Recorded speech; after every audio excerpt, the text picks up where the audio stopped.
Hello students, welcome to Lido Homework. In this video we are going to solve this question which says find the least number which must be added to the given numbers to find or to get a perfect square, and once we do that we need to find the square root. Okay, so over here it is to find the number that needs to be added. Okay, so let's look at the first one, and the first step we need to do is the long division method. Okay, so let's do the long division for this particular number, that's 525. Pay attention that the grouping needs to be done from your right to left, and not necessary every single time you will have the group that has two numbers in it. Like for example 5 is a single number and that's absolutely fine. Okay, we need to find a perfect square closer to 5, so that's 2 2s are 4. You'll subtract it, you'll get 1. We'll bring down 25. We need to get a new divisor, so you'll multiply the quotient by 2 and I'll get 4. Now I need to find another number over here that will give me an answer. If you multiply it, that will be 125 or less than 125. So 42 into 2 gives me 84. That's the closest to 125 that I get, and I'll subtract it and I'll get the answer as 41. Now we need to find the number that needs to be added to 525 to get a perfect square. If you pay attention here, 22, okay, so there is a remainder that we are getting over here, 41. This means that the quotient 22 square, like the square of the quotient 22, will always and always be less than the number given to us, or the dividend in this case, that is 525, right? So let's move on to the next number after 22, and that's 23. 23 square will give me 529. Great, that is a number that is greater than 525. That means I need to add a certain number to 525 so that I get 529, which is a perfect square. What number will you add to 525, right? And for that, what will you do? You will subtract. So you will subtract 525 from 529, and the answer you'll get is 4. That means the number that is added to 525 to get a perfect square is 4, and the perfect square is 529. The second part of the question says find the square root of the perfect square that you have found out. So over here we already know that the square root of 529 is 23 square, so just write this down. Square root of 529 is 23. Okay, let's move on to the second one.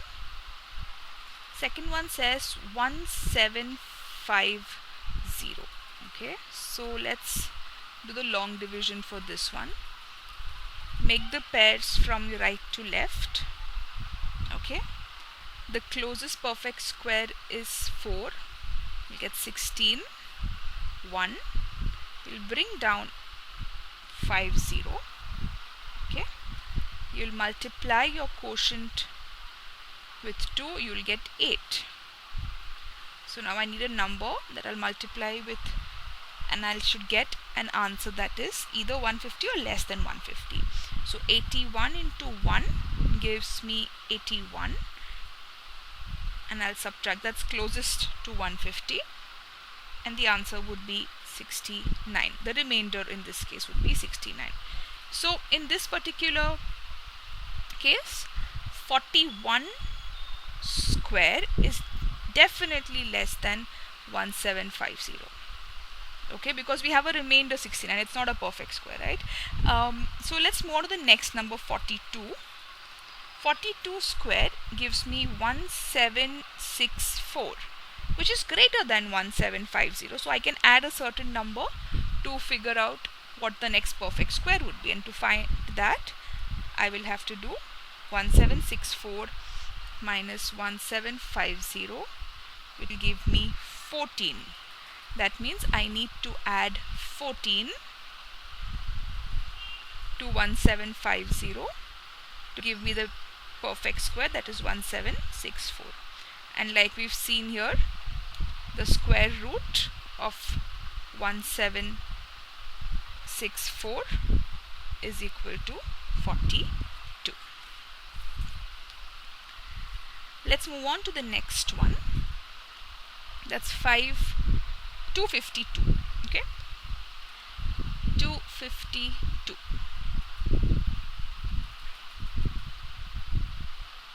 Let's group it up from right to left. Okay, the closest perfect square to 2 is 1 ones are 1. Okay, subtract it, I'll get 1. I'll bring down 52. Now what do? I will have to multiply my quotient with 2. Okay, so 2 into 1 is 2. I'll have to find another number. On multiplication, I'll get a number less than 152, and that's 25 into 5. That gives me 125. Okay, and the remainder in this case is 27. So definitely 15 square will be less than 252. The next number after 15 is 16, which is 256. 16 square is 256. Right? There you go. Yes, 256. Right? So now 256 is greater than 252. That means I can figure out what number needs to be added to 252 to give me 256. So for that, I will have to subtract 256. That's 256 minus 252. I'll get the answer as 4. That means the number that needs to be added to 252 is 4. So 252 plus 4 will give me a perfect square, that's 256. And we know the square root of 256 is 16. Okay. If you've gotten a hang of how to solve this, feel free to pause the video and solve the other sums by yourself, and then come back and cross check how it's done. It will just help you with your practice. Okay. So the fourth one, 1825. Let's use the long division method on this. Let's group it first from right to left. The closest perfect square is 16.